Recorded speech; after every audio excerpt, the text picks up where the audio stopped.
Our Francis now has a few words to say. And we request Francis now to approach the mic and open his heart to you all who have come from long distances for Baba's darshan. Francis. Jai Baba, I am amazed and filled with joy to discover that the beloved I have been serving for many years is truly a very mighty beloved. Of course, I have known all along that he was God. But there are so many gods. There is the God which people see in a shape of illusion, such as a sunset, or a mountain view, or a symphony, or whose hand is seen in one's not getting caught in a rainstorm, or in obtaining a good job. No doubt a very comfortable and profitable God to have, well worth a Christian candle or some Hindu incense. But not a God one would offer one's life to. There is the God who rules the shining plains of consciousness, but sight of him would blind one. And the God who is beyond the plains is unknowable except by his own grace. And he is terribly careful to whom he gives that grace. So when the beloved Baba used to tell me that he'd tell us that he was God, I used to think, yes, Baba, you are God all right. The one God and all the gods. But what good is that to me? In fact, I used to get so fed up with his being God that I wished he wasn't.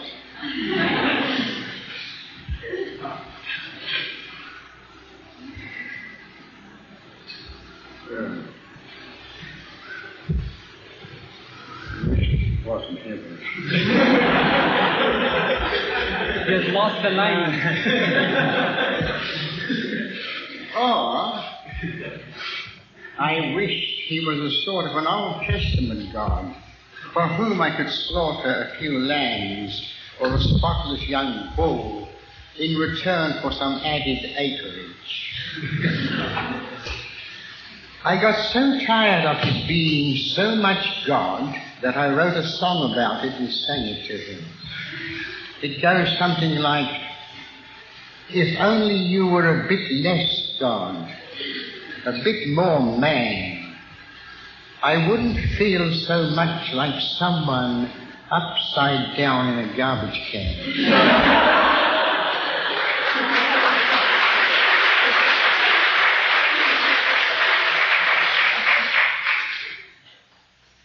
But Baba wasn't going to become more man just for my sake. So I had to settle for him as the Divine Beloved.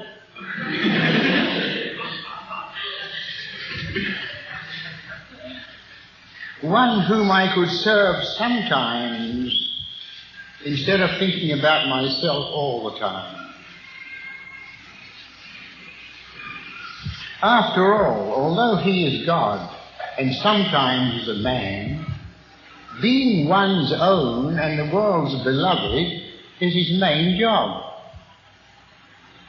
Others can become as much God or as much man as he, but only Baba is more beloved than any other beloved, and infinitely worth serving.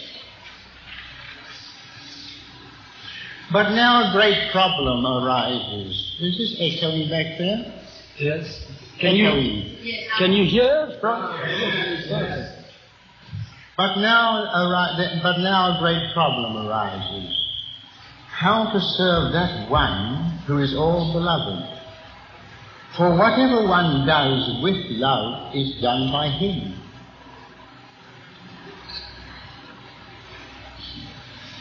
All that is done for the beloved is done by the beloved. And so one arrives at the painful conclusion that the beloved alone exists, which means that oneself doesn't.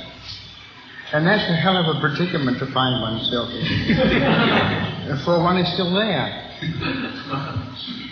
The only solution I found was to accept the position, you alone are and I am not, but we are both here. And having arrived at this acceptance, Baba now taught me a poetical form capable of expressing all the shades of the impossible relationships of the lover and the beloved. Such a form has not existed in English up to now, because the lover-beloved dilemma was not part of the British-American consciousness.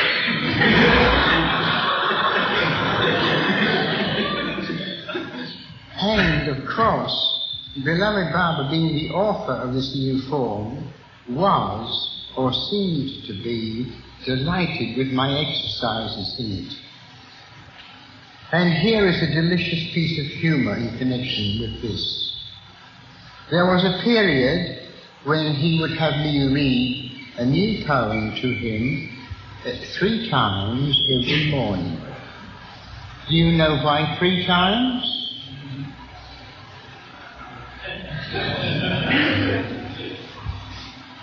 He was memorizing them.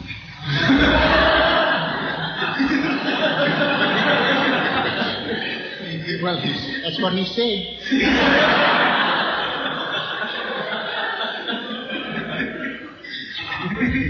Why was he memorizing them?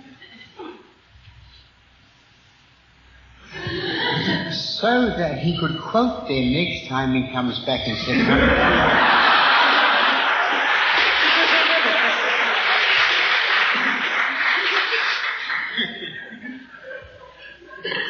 yes, that really is God-man humour, isn't it?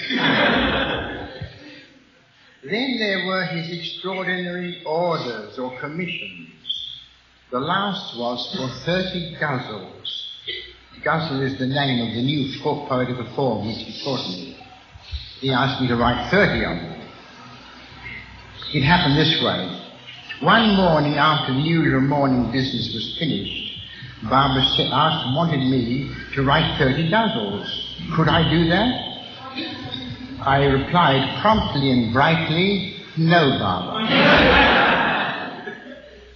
This reply seemed to somewhat astonish him, too. He turned to the other Mandali and said, well, what do you think of that? I asked this fellow to write 30 ghazals, and he says, no, Baba. Then Baba turned questioningly back to me. I said, or rather I groaned, I don't know whether I can write 1 ghazal and you ask for 30. I don't think there are any more in my head. Then he says sympathetically and persuasively, try. And I will help you. So it was back to the stone quarry again to cut and build 30 more little poem houses, each one a bit different, for the beloved loves variety.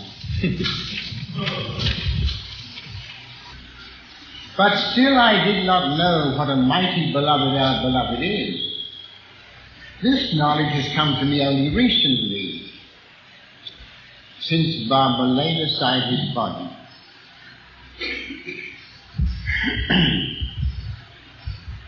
Now, the beloved would not be the beloved if he didn't have 1,000 whims and moods, if he didn't play his eternal game of divine pretense, if he was not all ears for the lover's praise and stone deaf to his complaints, if he was not all knowledge and all ignorance at the same moment, he would not be the beloved if he did not decorate the walls of his wine shop with pretty pictures such as all the religions being drawn together as beads on one string, and 700 years of peace. And then invite the lover to cross deserts of dryness and oceans of tears to receive the wine of his kiss.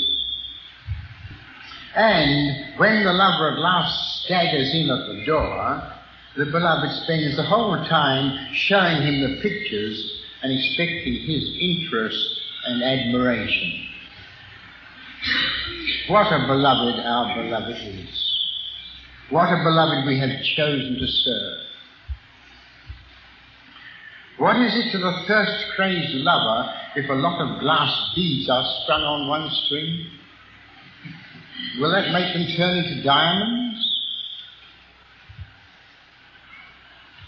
What if there is 700 years of peace? Will not war again follow? He would not be the beloved if he did not tell the lover to stand up and sit down at the same time, to become footless and walk, to become headless and think, to exert himself to the utmost and leave everything to him. Though it is not the time yet for us to know the wine of his kiss on our lips, we have received the kiss of his word in our hearts. If it were not so, how could all you dear ones who have never seen him in his man form be here now?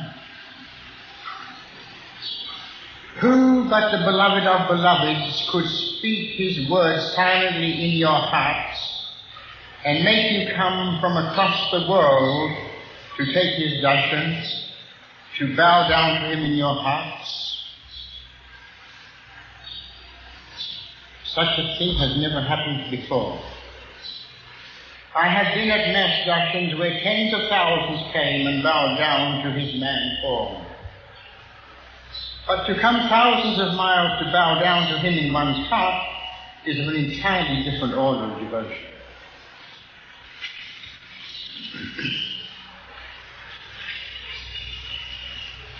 Why has beloved Baba given you people this extraordinary privilege? Because he requires a few to do what the many, what everyone must eventually do. Journey across the wall of illusion to take darshan of him in their hearts. What a beloved is our beloved. What a mighty beloved. The word which he has spoken in your hearts, which will be spoken in every heart in the world, will lead you by the hand and drive you with whips to the door of your beloved, to the wine shop of your master,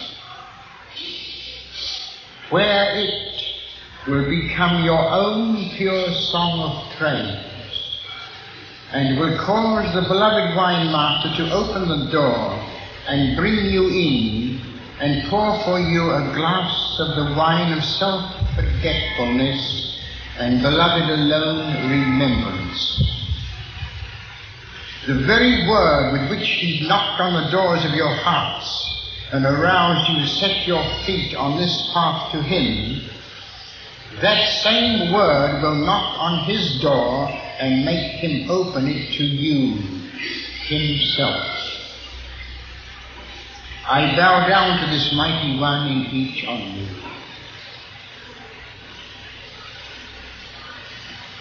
But you also have your parts to play in this grand journey you have begun. You must not leave it all to your beloved. For every step the lover takes to the beloved takes 10 steps to the lover. But the lover must continuously take that one step. We must practice taking beloved's darshan, bowing down to him in our hearts every day and then every moment until we have continuous sight of him. happenings will happen, even grand happenings, but they will not be that happening which has to happen in our hearts. So do not look to these other happenings to nourish your faith. Depend only upon His Word and its song in your hearts. Be prepared for a long, long journey, but be prepared for a long, long journey to have His real Darshan. But it may only take a mere 700 years to reach His door, to bow down to Him for the last time, and to merge in Him forever. Jai Baba. Jai Baba. The victory is His.